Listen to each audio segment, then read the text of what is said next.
there has to be some common sense. Yes, sir. They have the car stopped at 10th and Ranch, Michael Byler. We still don't know who pulled the trigger.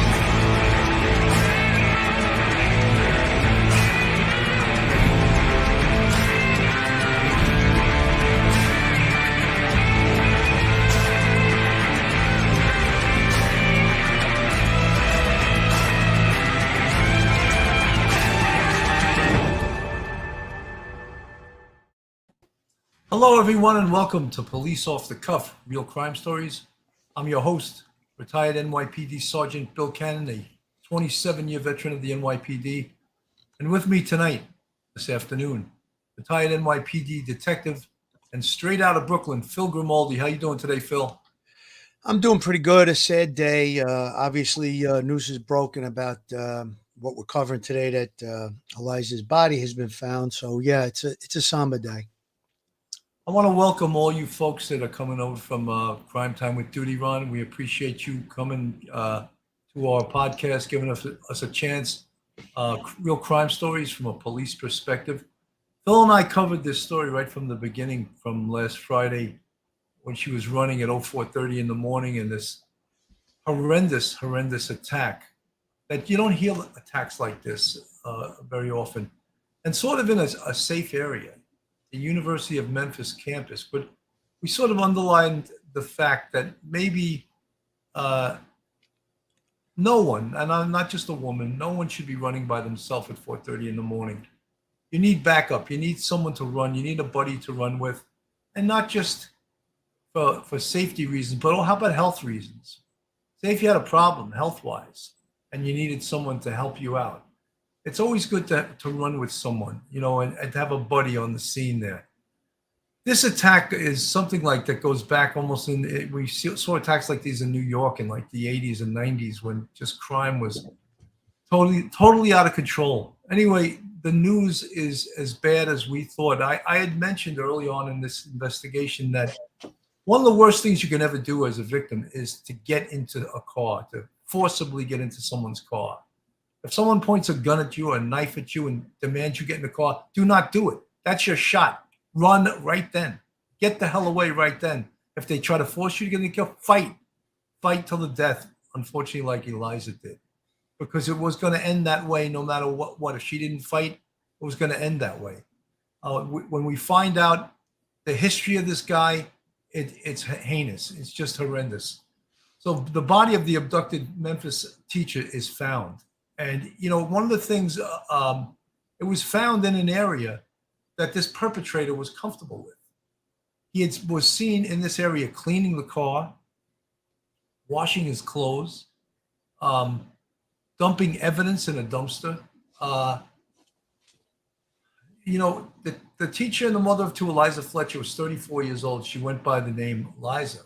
She was last seen jogging near the University of Memphis campus at about 4:30 a.m. on Friday, when the police say she was forced into a dark-colored SUV. Her body was found behind a vacant duplex apartment in South Memphis on Monday afternoon, a day after police detained Cleotha Abston, 38, who was charged in her disappearance. The Memphis Police Department said on Tuesday that in addition to previously announced kidnapping charges, Mr. Abston had been charged with first-degree murder. Mr. Abston has been in the SUV used in the abduction, court records said. Mr. Abston's brother Mario Abston was also arrested over the weekend, but was believed not to be connected to this abduction. The investigation is still ongoing. It's too early to know if more people will be charged. The officials reported that at a news conference. We'll show you a little bit of the news conference later. The place and manner of Ms. Fletcher's death was still under investigation, Memphis Police Chief C.J. Davis said. Ms. Fletcher remains were found about 7 miles from where she was abducted, but just blocks from Mario Abston's apartment. Just, you know, as I said, if we could get a worse ending to this story, I don't know what it would be. Phil? Bill, I have to just interject something. The fact that she was jogging at that time in the morning, it's been reported by her family. The reason that she jogged at that location was because it was well lit, security cameras. She was comfortable at that school. She obviously had a busy schedule. That's why she was jogging early in the morning. Bill, you're making a great point about the fact that if you're going to do that, you shouldn't be alone. You should have some type of self-defense mechanism, whether it be mace or different things like that, self-defense techniques. It appears that even though she did fight, he was able to overpower her violently. A violent struggle probably ensued from what we're being told by the video, as well as possible witnesses. And he was able to overpower her. He was in the area for 25 minutes beforehand, stalking the area. We feel that there's a possibility he may have known her movements from a prior interaction. Maybe he possibly saw her jogging another time. But there's been people that took exception to the word savage that we used in this program. But I looked it up, and the definition of an animal or force of nature, fierce, violent, and uncontrolled. That's the definition that I came up with. And I think that that definition fits exactly into the scenario that we're seeing here.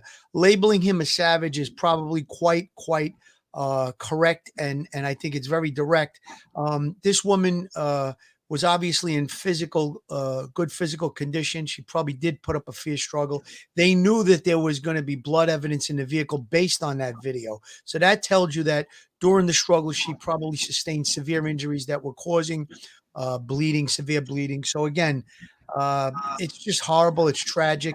And I just think that the first thing that a lot of people are saying, well, why was she on the street at 4:30 in the morning? I get it. It makes not too much sense to be doing that. However, she did go to a location she felt safe and comfortable with.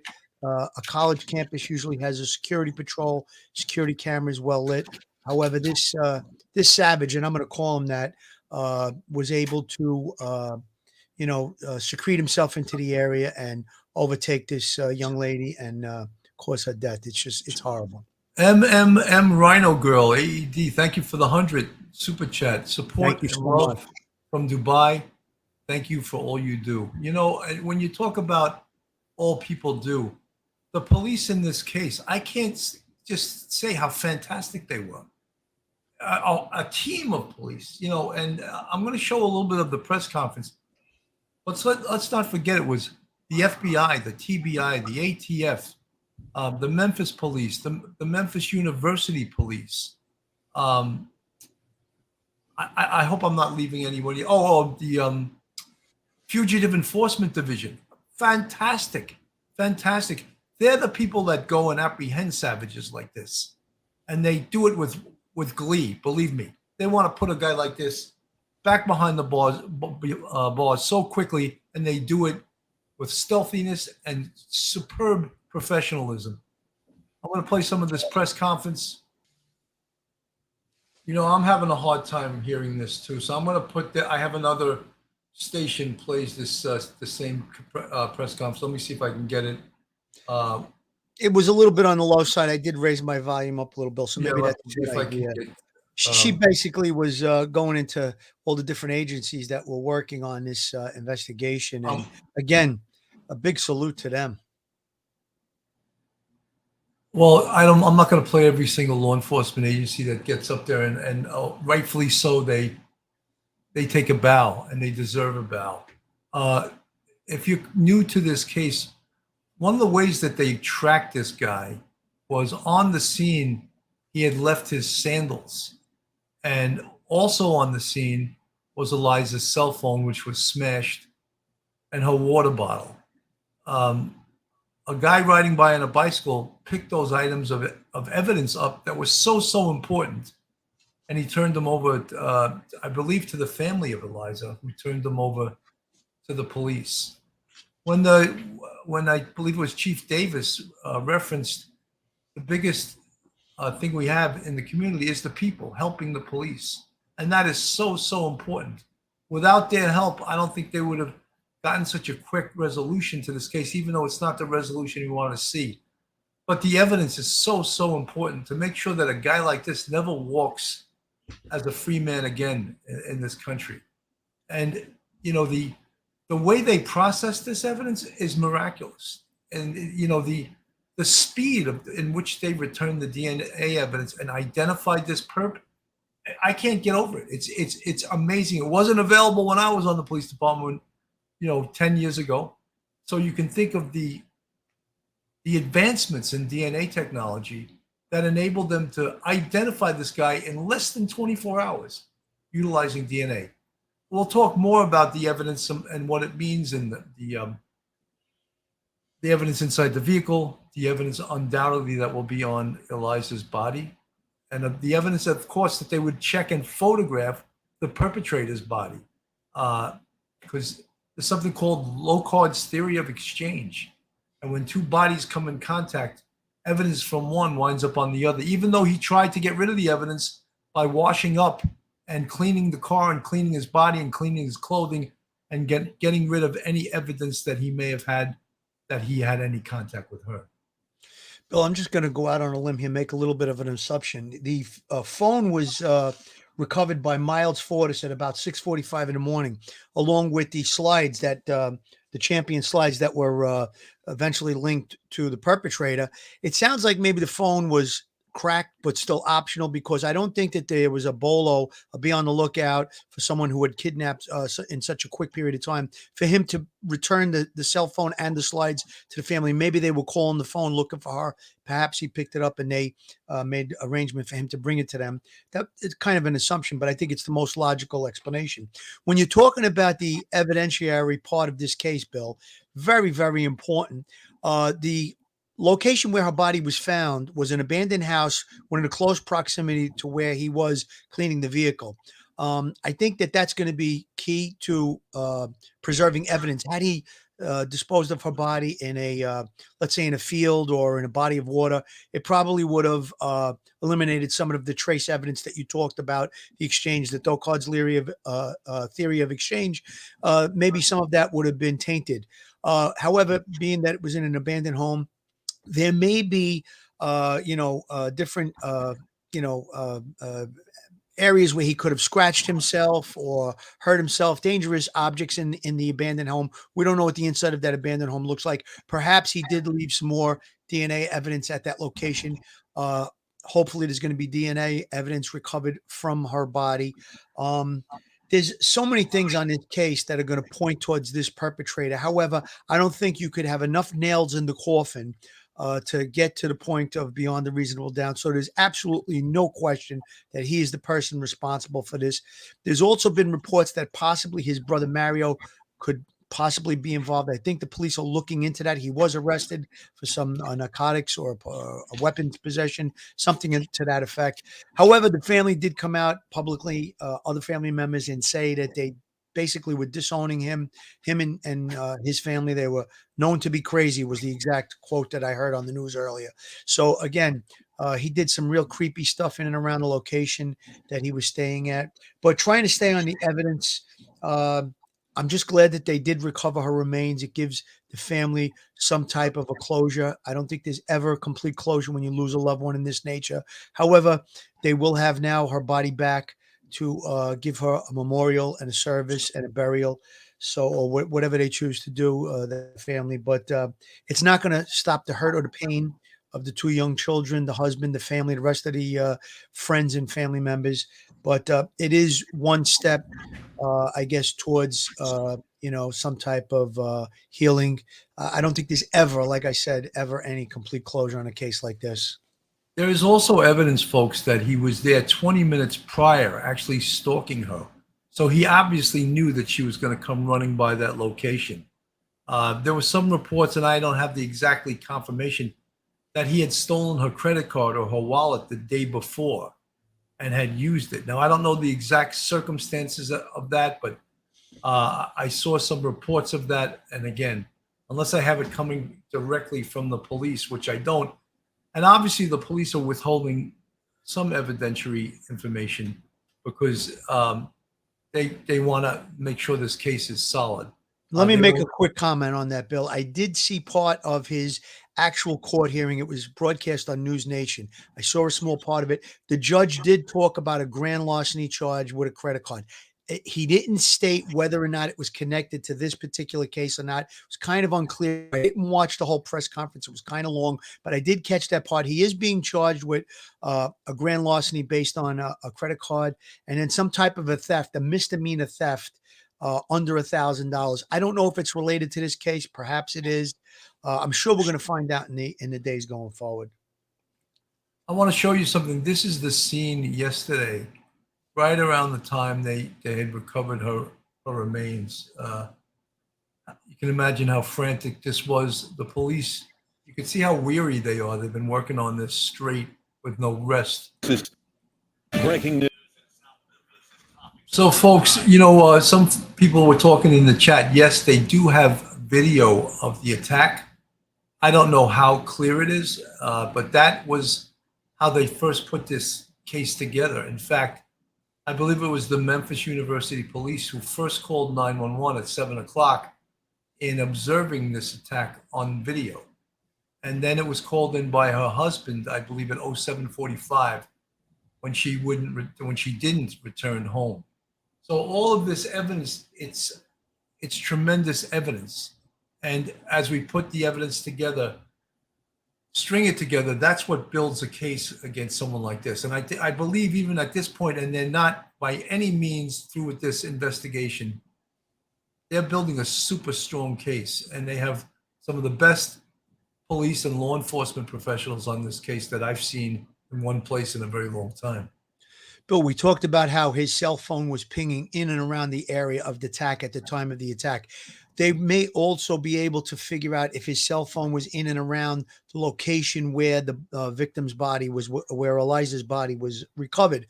Again, that's going to be a little bit more evidence. Like I said, it's going to be another nail into the coffin of this lowlife.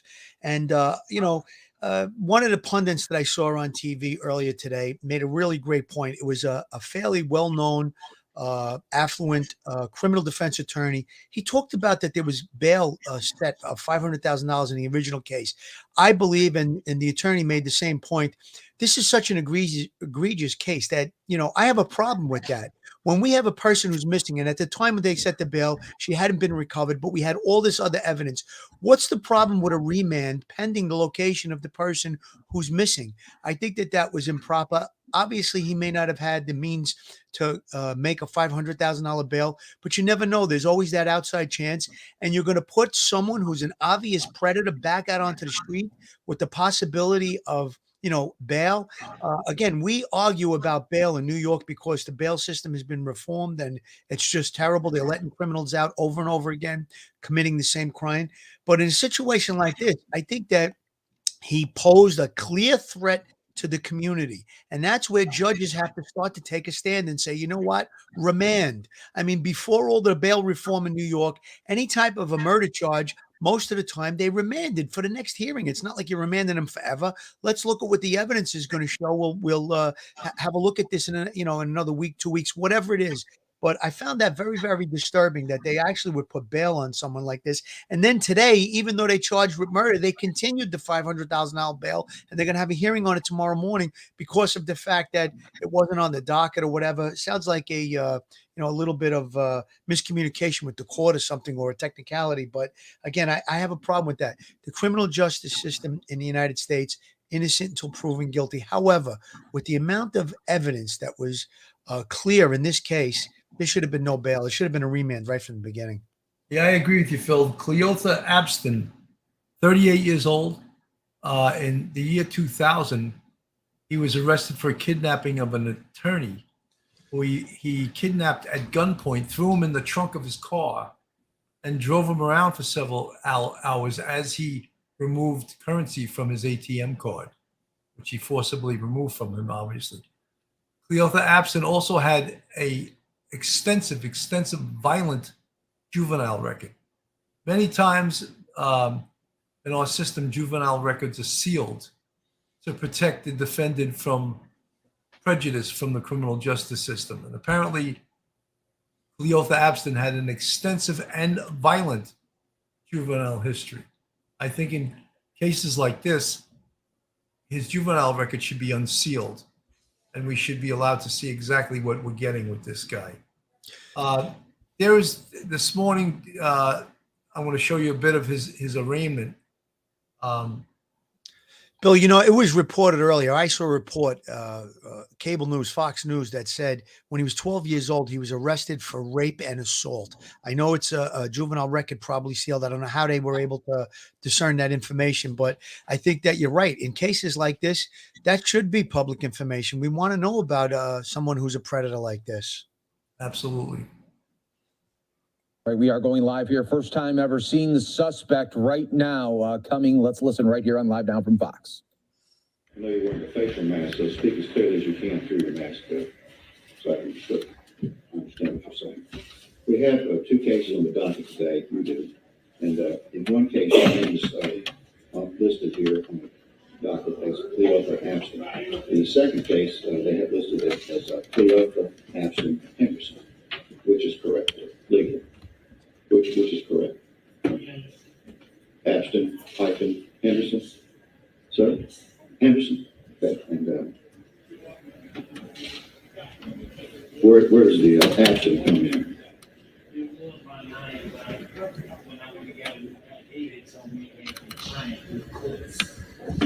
Social Security. Then I'll address you that way. Mr. Abston, in your first case, you're charged with especially aggravated kidnapping and tampering with or fabricating evidence in a criminal case. Your bond was set by the judicial commissioner in that case in the amount of $500,000. In your second case, you're charged with a misdemeanor offense, theft of property with a value of $1,000 or less, identity theft, and fraudulent use or possession of a credit card. Your bond was set in that case in the amount of $10,000 by the judicial commissioner. You're presumed to be innocent of the charges. You have the right to have a lawyer represent you on these charges. And that is why you were asked to fill out some information for me for each case in an affidavit, similar to this one you have two, one for each case. Raise your right hand, sir. Do you swear or affirm that the facts and the information that you are submitting in each of your affidavits concerning whether you can make bond and whether you can hire an attorney is true and correct information, sir? Put your hand down. In each of your affidavits for each case, you state that at this time you are not able to make bond, there's no one to help you, and you're not able to afford a lawyer. Is that correct? Your affidavits will be filed here in each of your court jackets. And based upon your affidavits, I'm going to appoint an attorney to represent you. You'll be assigned a lawyer, appointed counsel, from the Office of the Shelby County Public Defender. I'm referring your cases today to the office and holding your cases over for a short continuance so they can assign a lawyer to represent you who will review your cases and the facts. Yes, ma'am. Good morning, Your Honor. On behalf of the Shelby County Public Defender, I accept the appointment. The case will be mine, Your Honor. All right, you'll sign on both jackets. Ms. Jennifer Case, can you step over here and sign the jackets for me, please? Yes, Your Honor. I will also advise the court that I'm at this time filing a motion for restriction of extrajudicial statements as prosecution by law enforcement witnesses in the case. You can file whatever motions you need to at this time. Your Honor, I'll be asking the court for order. Just to advise, you know, if you've spoken to Mr. Hagerman, I understand that there are additional charges that are forthcoming. How you want to handle this today? I'd say a couple of things, Your Honor. First, with regard to this motion, I think she said something to the effect of preparing an order. The state intends, as we always do, to comport with the ethical rules about what we can say and what we can't say. I don't understand a request for any sort of gag order at this time. This is literally the first court date. I haven't seen it yet. There's nothing in the record right now. I haven't seen a written motion. If and when a written motion is filed, I will review it and rule on it. To understand, you'll have the opportunity to be heard. Very good. The second thing, Your Honor, is yes, additional charges were filed this morning for murder, premeditated murder, and murder in perpetration of the kidnapping. I would expect the judicial commissioner to send those cases here, the clerk's office to send those cases here, as Your Honor stated. I would expect them to defer to Your Honor with regard to a bond setting on those cases. I think it would normally come to this court with no bond set. And I think it would make the most sense, just record keeping and everything else right now, to go ahead and show no bond set on this matter as well. So we get everything straight in the record. If there's going to be any motion filed to reduce bond or set no bond or revoke bond, I want it in writing, in the record, under the section. Bond has been set by the judicial commission at this time. That's fine. If there's going to be any request by the defense to reduce the bond or change the bond, it must be. Again, this is the arraignment of There's a Cleotha request by the state to, Abston, male, 38 change the years bond, old, increase it, revoke being it, charged like that. It must be in with the writing. kidnapping If you file of your motion to have it in the Eliza record, then we can deal with that. Fletcher It's not before the and law. The case is not in front of you. murder first It degree. requires a written motion. This is a death penalty case. I don't know whether to file a they written will in motion fact to go reduce for the bond. death penalty in Tennessee, but Now, this is a I'm death assuming penalty that we case. can't assume. I would that say can this al- case definitely qualifies, Bill. yeah, that can always be used as a bargaining chip Ask them to specifically do that. to try to get the defendant to plead. But I don't know if they would even want this guy to plead. I think they want to take him to trial and just Who's next on the give assignment? him, get him a life without parole sentence if they can't get the death penalty, which is very difficult to get in almost any state in the United States these days. I'm going to take us away from the arraignment.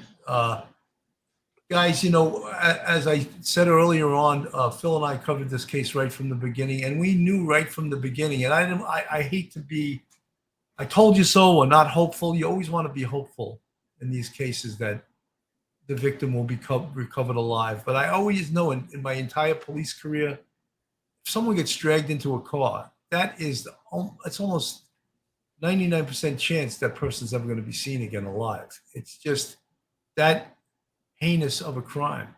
And then when the fact that he stayed at the scene for 4 minutes, the fact that they had video showing him causing a horrendous assault on her, all of those things were not good. And the fact that he was cleaning up the car to get rid of blood evidence and cleaning his own clothes and cleaning his body, she probably fought him. She probably has DNA of his underneath her fingernails. That's how hard she fought him. And let's hope that all the evidence in this case puts every nail in his coffin that we can possibly have. Billy, earlier in the chat, PJK put in the chat that a Fitbit watch tracks your location. I think that's a great thing to remind people about. If you're going to be out running, you have one of those Fitbit watches. If you do carry a cell phone, if it's damaged or if it's taken from you, the Fitbit watch can still track your location. I think that's a very good point to bring up. Bill, I want to talk a little bit about our criminal justice system now. The criminal justice system is basically designed for accountability for criminal actions. That's why there's sentences meted out. And the whole idea of the criminal justice system with regard to jail is to rehabilitate a person. That's why they call the corrections department in New York corrections. You're trying to correct the person to be put back out into society. However, there are some people, and I think that this person qualifies, there should have been some type of psychological evaluation. I don't care, all right, you're given 20 years, you do your 20 years, you're out. No, that's not the way the system should be. There should be more of accountability for people that, exhibit such criminal behavior, such violent behavior. I mean, he's got a track record of it all the way from when he was a juvenile, and yet we unleashed this animal on society.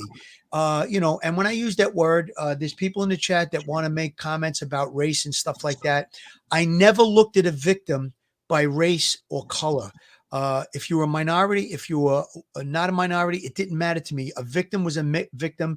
That's how I saw it in my eyes. And every police officer that I worked with had the same view. I'm sure you did too, Bill. So again, if I characterize him as an animal, what he did was an animal act. He was a predator. He stalked. He waited for his prey 20 or 25 minutes, and then he attacked. And we know what the result is now. She's dead. The family is left with 2 children that don't have a mother, and everyone is emotionally broken.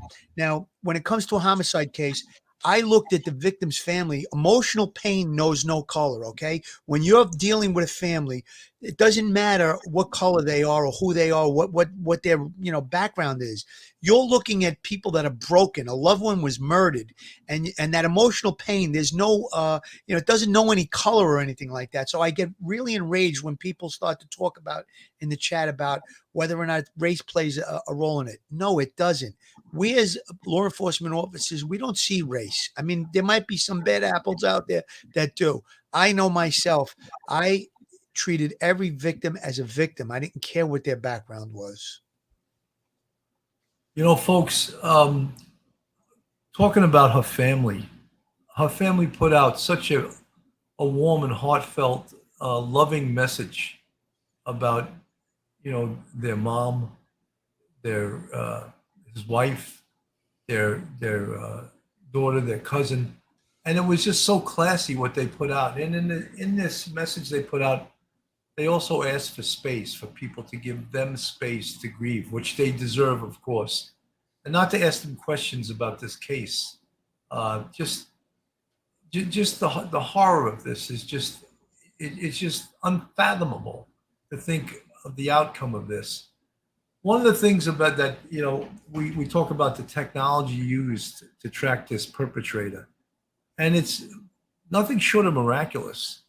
The speed in which they identified this guy, the speed in which they recovered her body. I think that we expect great things from law enforcement because they always give it to us. They always deliver. 99% of the time they deliver. And when you put this many arms of law enforcement together, they can move mountains. The FBI, the TBI, the ATF, the Fugitive Enforcement Division, the Memphis Police, the Memphis University Police. I mean, I apologize if I'm missing any one of them, but they moved mountains here. They really did move a mountain. And the investigation's not over. There's still got to be, as we say, I know it's a cliche, there's still T's to cross and I's to dot. And they're going to do that, believe me.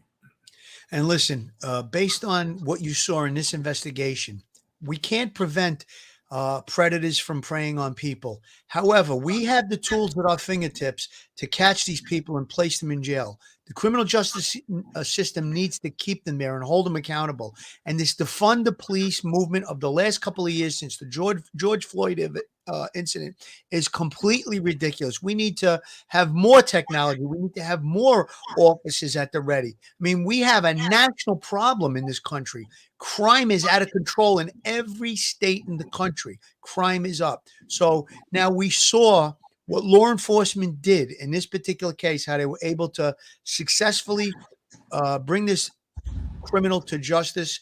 He's going to be charged. He's going to be tried.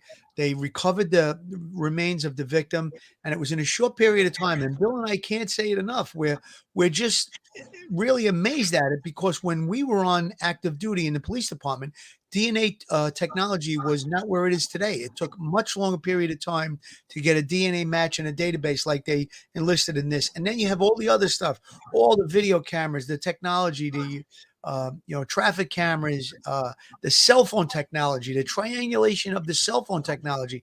That is going to be imperative in this case, because it's his cell phone, it's on his person, and he's at the location. So all of these different things, I think it all came together in this case, and this should be a model for law enforcement going forward.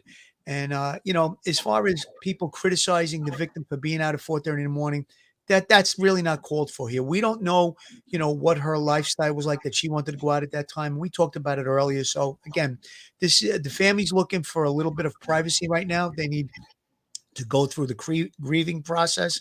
So again, victim shaming or criticism at this point, I don't think that's proper, to be public about that. Let's talk about that down the line. You know, folks, there's a lot of talking heads, of course, on social media, on all different TV stations. We don't know yet if there's a nexus or if there were anyone else or other people involved in this case. But what I know, and I have confidence that the investigation is going to continue. And if there is a nexus, if there is anyone else involved in this, it'll definitely come out. The investigators are that good. Folks, this is Police Off the Cuff Real Crime Stories. And if you like real crime stories from a police perspective, go onto our YouTube, hit that subscribe button, give us a thumbs up, ring that bell.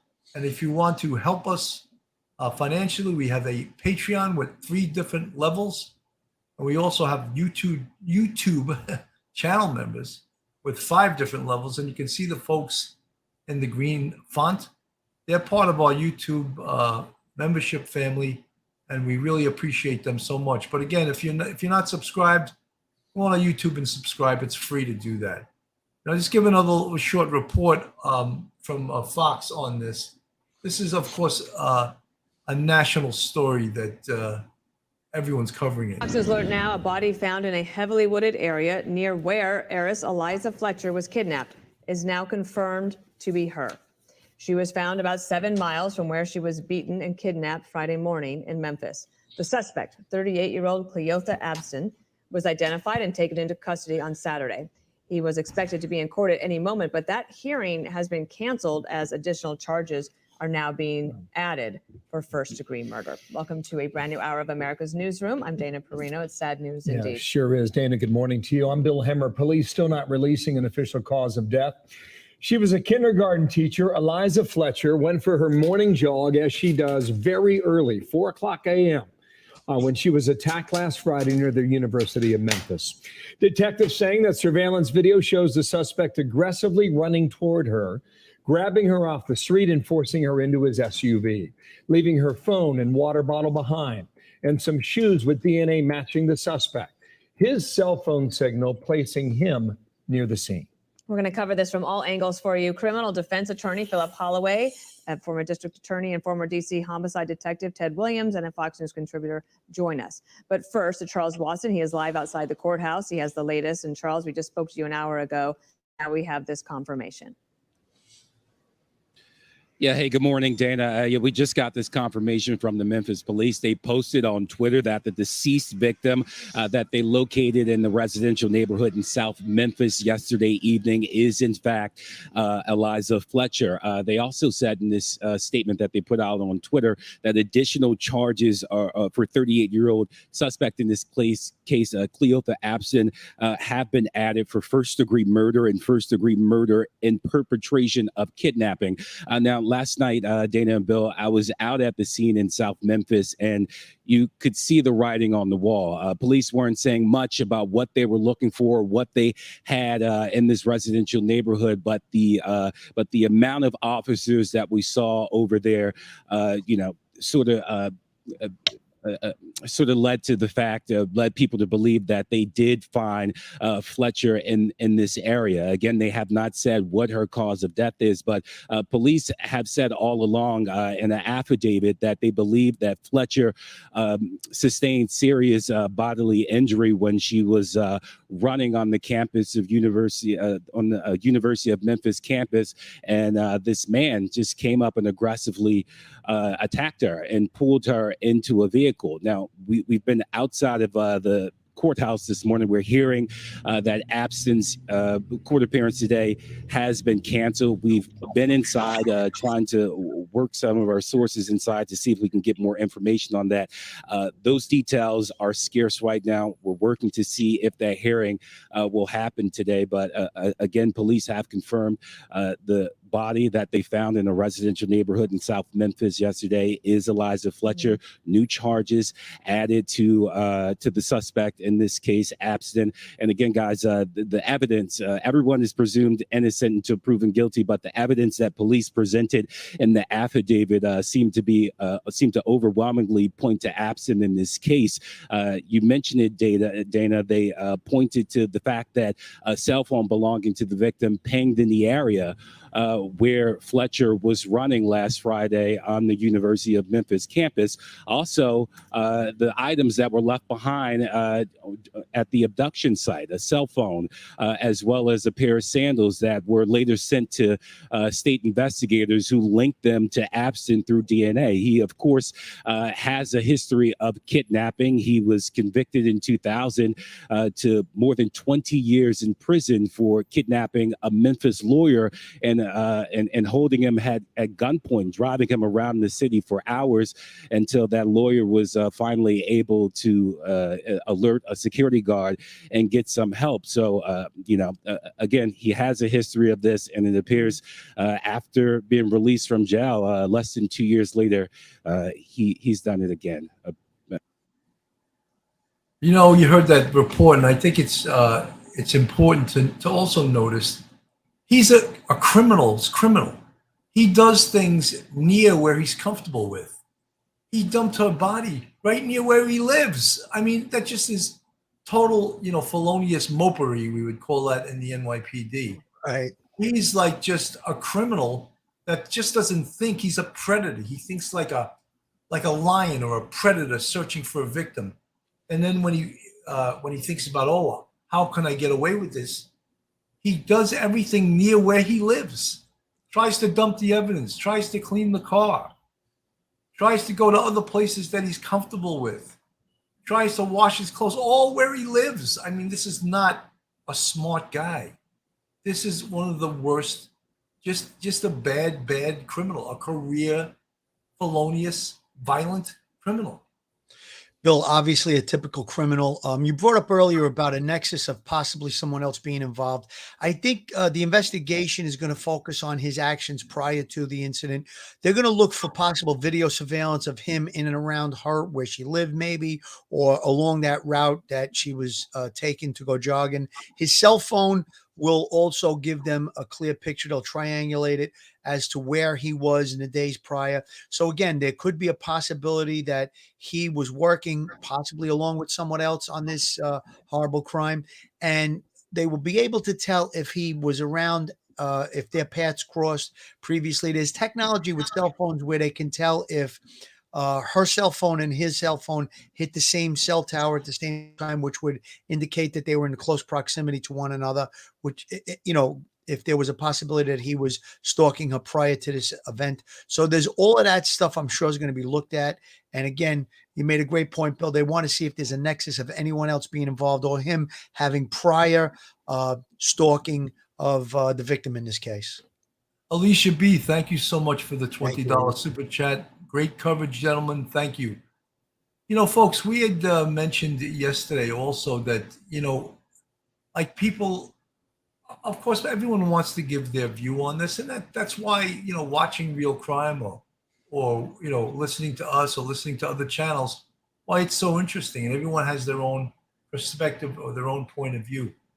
However, in this instance, in this kidnapping, I feel that if it was meant for ransom or any other reason like that, he wouldn't have inflicted almost a deadly physical injury on her right at Jump Street. You don't kidnap someone and hurt them the way he did. You just don't do that. If your intention was ransom, you would try to keep them as pristine as possible and not hurt them.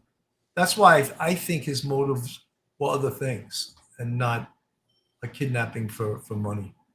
If I had to guess, I would think his motive is sexual in nature. And again, one of the things that I saw earlier today from that very prestigious criminal defense attorney, very well known, Mark Hoglish, I believe his name is, he said that, and this is true, the state, when they bring charges against someone, they don't have to prove a motive. All they have to prove is that the person is responsible for the crime they're being charged with.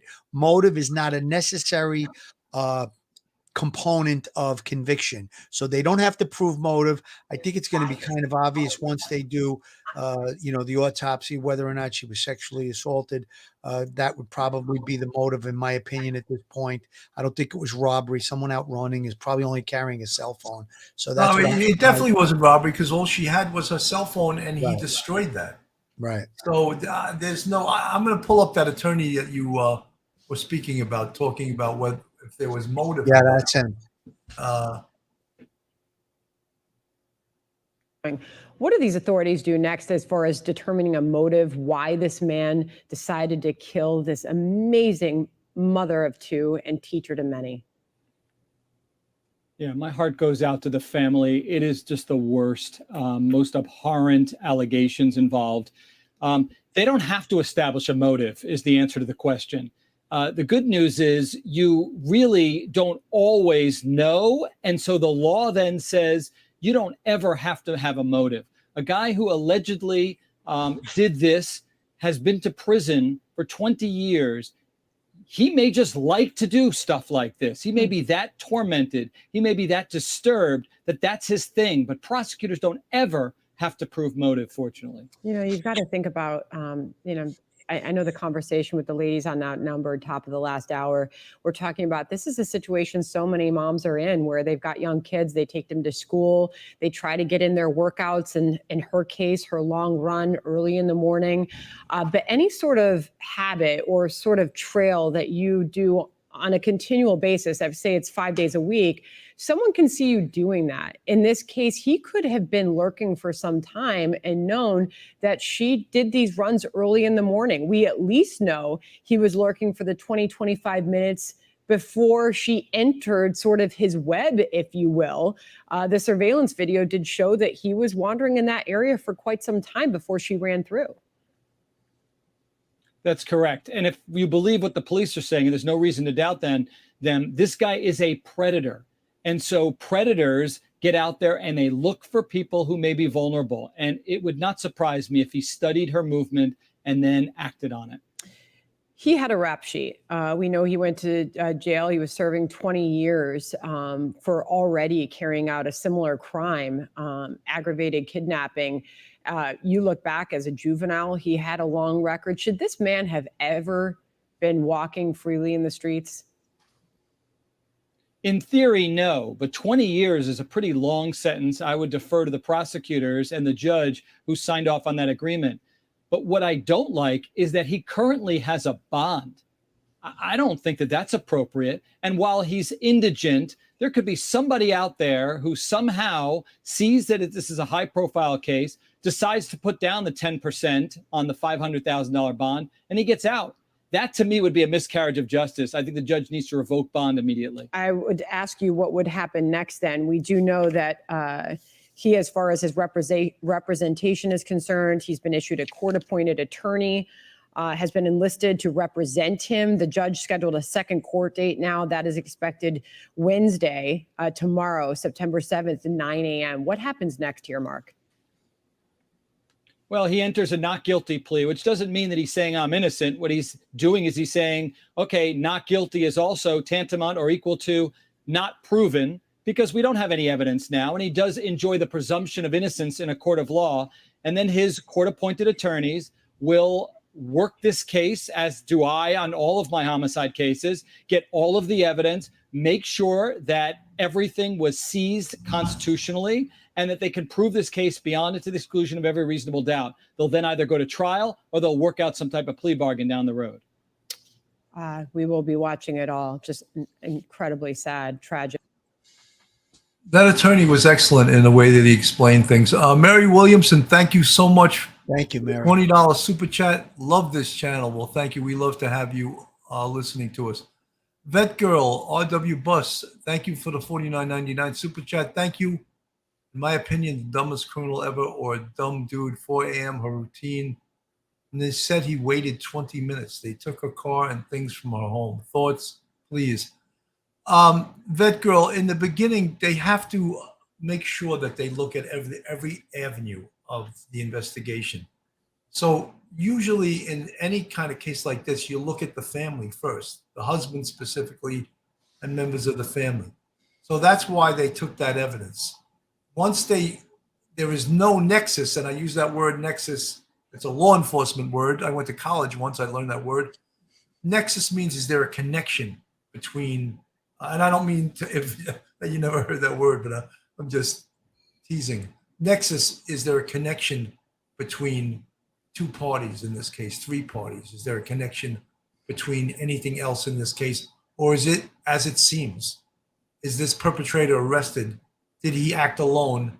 and not at the behest of anyone else in his heinous crime that he committed. Hope I explained it. I mean, you might think about it like this. You would want the investigators, the detectives, to do their due diligence in the early stages of this case. Perhaps there was a chance that it was going to be a kidnapping where there was going to be a ransom based on the fact that this is an affluent family.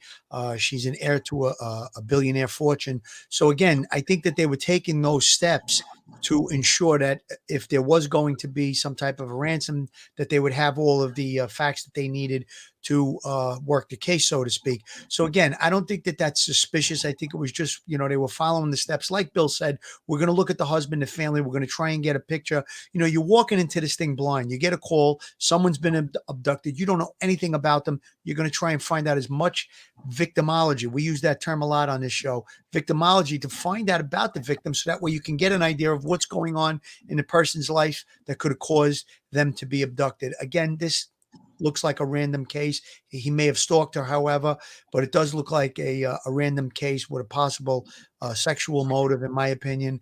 And I think that the fact that, that they were looking at it as possible, maybe a ransom, it doesn't seem to be that was going to be the motive in this case. Folks, and the way it presented itself in the beginning, of course, you don't know, because allegedly there were marital problems. Allegedly her husband had alcohol and drug problems. So you have to look at all those things and then just shut the door on it. Right. If it means anything to the investigation, dig further.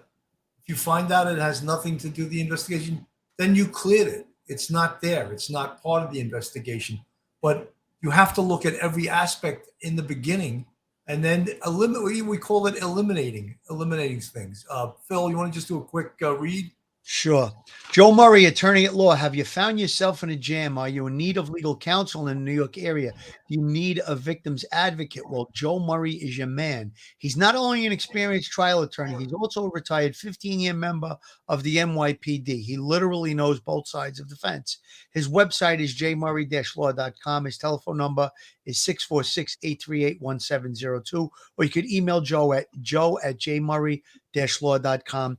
And if you would like to advertise on Police Off the Cuff real crime stories, just drop us an email at policeoffthecuff1@gmail.com. That's policeoffthecuff, one word, 1@gmail.com. Our rates are very reasonable, and we have a national as well as an international. We had a commenter, a chatter today from Dubai. So we have a national as well as an international audience. Might be the right thing for your business. Folks, I just want to say that my heart goes out to Eliza Fletcher's family. It's the most horrendous thing. When I worked in 10 years in the homicide, sometimes Manhattan North Homicide Squad, sometimes you would bring the cases home with you. And you couldn't help but it eaten up at you. And I find doing this work, doing a podcast, I'm finding some of the same feelings that I had when I was a cop. And it's not a good feeling, when you have a positive outcome to a case, but this case doesn't make me feel good at all. I mean, the fact that they arrested this bad guy, but I feel horrendous that this wonderful woman, this woman that had everything to live for, that loved her kids, loved her husband, loved her family, loved her kindergarten students. Can you imagine these little hopeful 5- and 6-year-old kindergarten students? What happened? What happened to Ms Fletcher? What do you tell us? A 5 or 6-year-old, what happened to their teacher? I mean, it's just so heartbreaking. And again, I applaud law enforcement, the unbelievable, and I underline that, the unbelievable work law enforcement did on this case. You guys are great. Absolutely, Billy. And No I think final words. you're describing emotional pain, Bill. I talked about that earlier. I also talked about the fact that there were some comments about race in the chat today. The majority of my career, and I'm sure you too, Bill, was spent in the minority community. Majority of the cases that I investigated and I got justice for victims was in the minority community. So if you're looking for prejudice or racial detectives or police officers, you're at the wrong channel. We are not that way. We're very fair with everyone, and it really upsets me when somebody starts throwing the race term around. Again, condolences to this family. Just everybody should have a good thought and keep a good thought for this family. If you're religious, say a prayer. I know I did in the last day or two, and I will continue to do that. That's probably the only thing that can get people through something like this is, prayer and the people around them, the community rallying around them. And no one should ever have to go through this horrible, horrible pain. And I'm just glad that we have a great fan base, subscriber base. Thank you so much to everybody. Thank you for all the super chats today. And let's hope that we can get a better story soon. Guys, we're on the air again tonight at 9 p.m. with retired NYPD scuba diver, master scuba instructor Mike Carew. And of course, we're going to be covering the Kylie Rodney case. And I mean, I don't know how much room is left to cover that. Duty Ron did an unbelievable episode the other night with Adventures with Purpose. We're on the show, and a retired NYPD scuba sergeant. So there's a little room, a little air left for me to cover a little bit of that story. But again, yeah, guys, thank you so much for your support to our channel. Again, if you like our police perspective, subscribe to us. Go on YouTube, subscribe to us. We're friendly guys, and we appreciate all you guys. So if you're around tonight at 9 p.m., join us. God bless and have a great day. Stay safe, everyone. One episode just ain't enough.